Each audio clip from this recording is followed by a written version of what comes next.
The boardroom fell silent as I placed the folder on the polished mahogany table. 20 pairs of eyes darted between me and Richard, whose face had drained of all color. His manicured hand trembled as he reached for his water glass. "I believe you recognize this, Richard," I said, my voice steady despite the adrenaline coursing through my veins. "Charlotte, this is highly inappropriate," he stammered, his authoritative facade crumbling. "You were terminated weeks ago." I smiled. Not the demure, placating smile I'd worn for 5 years as his assistant, but something sharper, dangerous. "Yes, fired after discovering this." I slid the folder toward the center of the table. "And now every investor in this room is about to discover it too." Richard lunged for the folder, but it was too late. The board chairman had already opened it, his expression morphing from confusion to shock as he registered what he was seeing. 3 weeks earlier, Richard had called me disposable, insignificant. Today, I would prove just how catastrophically he had underestimated me. 3 months before the boardroom confrontation, I was drowning in work. As executive assistant to Richard Bennett, CEO of Pinnacle Publishing, my days started before dawn and ended well after sunset. I organized his calendar, screened his calls, prepared his presentations, and even picked up his dry cleaning. The pay was decent, but the real reason I stayed was the promised promotion to junior editor, a position Richard dangled before me like a carrot. "Just a little longer, Charlotte," he'd say, patting my shoulder condescendingly. "You're invaluable to me right where you are." That particular Tuesday began like any other. I arrived at the office at 6:30 a.m., prepared Richard's coffee, 1 cream, no sugar, and reviewed his schedule. His 9 a.m. meeting with potential investors loomed large on the calendar. He needed to present Pinnacle's groundbreaking new manuscript acquisition strategy, something revolutionary enough to secure the 8-figure investment the company desperately needed. By 8:45, Richard still hadn't arrived. No calls, no texts. This was unusual. Richard was many things, but unpunctual wasn't one of them. "Charlotte," his voice boomed through the phone at 8:52. "I need you to handle the investor meeting." "What?" I nearly dropped my phone. "Richard, I'm not prepared to. The presentation is in my email drafts. Forward it to yourself, present it as if I wrote it. Tell them I had a family emergency. I'll be there for the afternoon session." Before I could protest, he hung up. My stomach twisted into knots. I'd attended countless meetings, taken meticulous notes, but I'd never presented to investors. These were serious people with serious money, and Richard wanted me to wing it? I pulled up his email, found the draft, and forwarded the presentation to myself. As I skimmed through the slides, something felt oddly familiar. The innovative acquisition strategy outlined in crisp bullet points. I'd read something strikingly similar recently. With trembling fingers, I opened my personal email and searched for the industry newsletter I subscribed to. There it was, an article from 3 weeks ago by Dr. Elena Kapoor, a respected publishing consultant. I read it side by side with Richard's presentation. It wasn't similar. It was identical. Word for word, statistic for statistic. Richard had plagiarized the entire strategy. My mind raced. If I presented this, I'd be complicit in intellectual theft. If I didn't, Pinnacle might lose its chance at crucial funding. With 7 minutes until the meeting, I made a decision I hoped wouldn't end my career. I entered the conference room, introduced myself to the 12 investors gathered around the table, and explained Richard's absence. Then, I presented my own analysis of Pinnacle's acquisition challenges, not Richard's stolen content, but my observations from 5 years in the trenches. I spoke about missed opportunities, outdated processes, and potential improvements. I finished by promising Richard would provide his comprehensive strategy in the afternoon. When I returned to my desk, my hands were still shaking. I had no idea how the investors had received my improvised presentation. All I knew was that I couldn't let Richard present plagiarized work. At 11:30, Richard stormed in, his face flushed with what I assumed was anxiety about the presentation. "How did it go?" he demanded. "I didn't use your slides," I said quietly. "Richard, that content was plagiarized from Dr. Kapoor's article." He froze, his expression morphing from surprise to cold calculation. "And how would you know that?" "I read industry publications." It was identical, word for word. I couldn't present it knowing. So what did you present? His voice had dropped dangerously low. My own analysis. Basic stuff about our current challenges. I told them you'd provide the strategy this afternoon. For a moment, he just stared at me. Then he laughed, a short, harsh sound. Your analysis? Who do you think you are, Charlotte? You're my assistant, not a publishing strategist. I've worked here for 5 years, I countered, heat rising to my cheeks. I know this business. You know nothing, he snapped. You've just sabotaged a multi-million-dollar deal because you think you're smarter than me? Because you caught me using some consultant's ideas? That's how business works, Charlotte. Nobody succeeds with original ideas anymore. It's not about using ideas, Richard. You copied her work verbatim. That's theft. His face darkened. You've overstepped. Gather your things. You're fired. What? The word came out barely above a whisper. You heard me. You're done here. I'll have security escort you out. He turned to leave, then looked back. And Charlotte? If you breathe a word about this to anyone, I'll make sure you never work in publishing again. 30 minutes later, I stood on the sidewalk outside Pinnacle's gleaming headquarters, holding a box containing 5 years of my professional life. No warning, no severance, no chance to say goodbye to colleagues. My promotion prospects, my career trajectory, gone in an instant. That night, alone in my apartment, I alternated between tears and rage. Richard would present the plagiarized work that afternoon. He would likely secure the investment. He would continue climbing the corporate ladder while I struggled to explain my sudden termination to potential employers. The injustice burned inside me, keeping me awake until dawn. As the first light filtered through my blinds, a plan began to form. Richard thought he'd silenced me. He thought I was powerless. He was about to learn how wrong he was. My first step was research. I needed evidence of Richard's plagiarism beyond my word against his. I reached out to former colleagues who still respected me, carefully dancing around the reason for my termination. I'm putting together a portfolio of projects I worked on, I told them. Could you forward me some of Richard's recent presentations? Most were happy to help. Within days, I had a collection of Richard's work from the past year. I spent nights analyzing each document, comparing them to published articles, academic papers, and industry reports. The pattern was unmistakable. Richard Bennett, lauded as Pinnacle's visionary leader, was a serial plagiarist. But evidence wasn't enough. I needed allies. My first visit was to Dr. Elena Kapoor herself. I found her teaching a publishing seminar at the university across town. After her lecture, I approached with a copy of her article and Richard's presentation side by side. I was fired for refusing to present this, I explained after introducing myself. She studied the documents, her expression darkening. This is blatant plagiarism. He's probably presenting your work to investors right now, I said. I thought you should know. Dr. Kapoor looked up at me, her eyes sharp with indignation. What do you want from me, Charlotte? Justice, I replied simply. For both of us. She considered me for a long moment. I have connections on Pinnacle's board. This isn't the first time I've heard rumors about Richard's methods. Let me make some calls. Next, I tracked down Marcus Way, Pinnacle's former legal counsel who had left abruptly last year.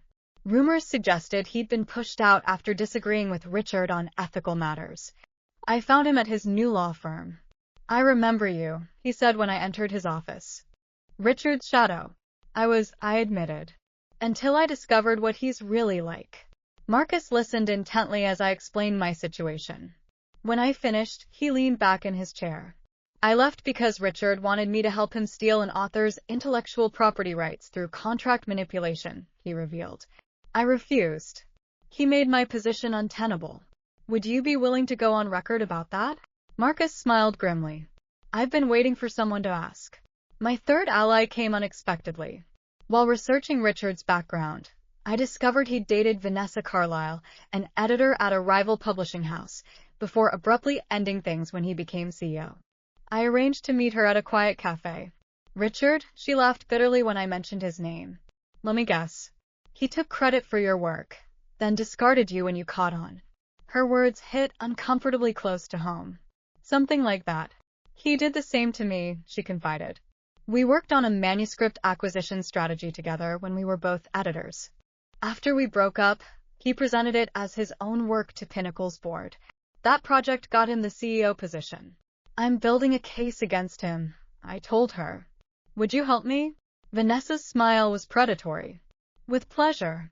Over the following weeks, I gathered more evidence, more testimonies. I learned Richard had a pattern of using others and discarding them. I wasn't the first assistant he'd fired for questioning him, nor the first colleague whose work he'd stolen.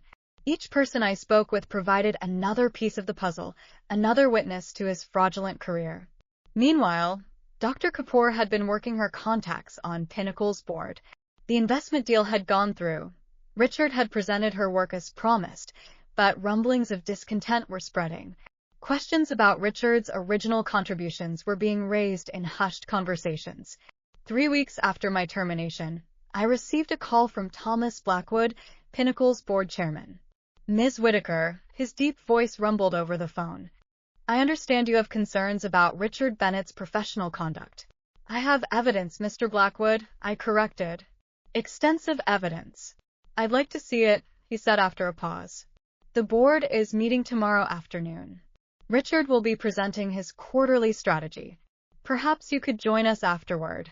Actually, I replied, feeling a surge of boldness. I think I should be there for his presentation. There was a long silence. Then, surprisingly, a chuckle. I think you're right. 2 o'clock, main boardroom. Don't be late. As I entered Pinnacle's headquarters the next day, security stopped me. My heart sank. Richard must have anticipated my move and blocked my access. But then the guard smiled.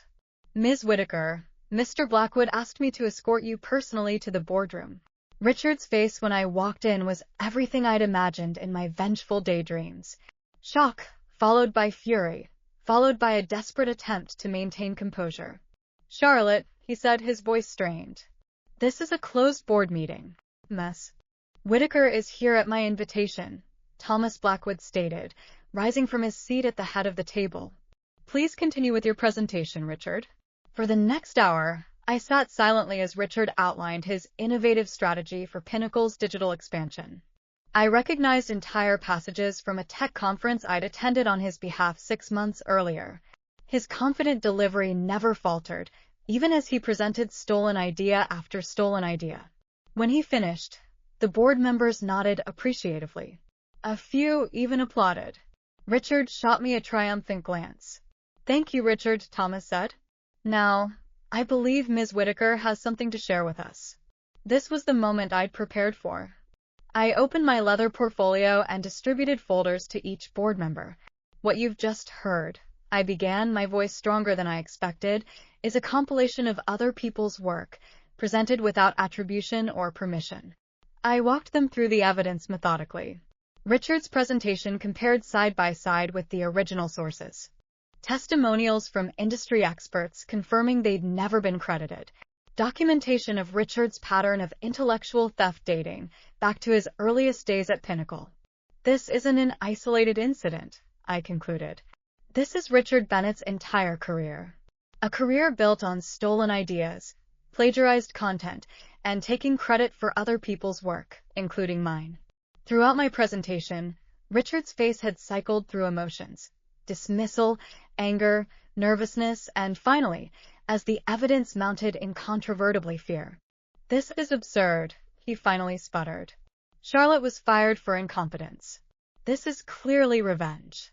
I have a question, interrupted Olivia Rodriguez, one of the board's newest members. The acquisition strategy presented to investors last month, was that your original work, Richard? And that's when we reached the moment that began this story. Richard's stammering, my quiet confidence, and the damning evidence laid bare for all to see. I can explain, Richard said, his voice barely audible. The pressures of leadership. Sometimes corners get cut, the ideas were sound, even if the expression. Stop.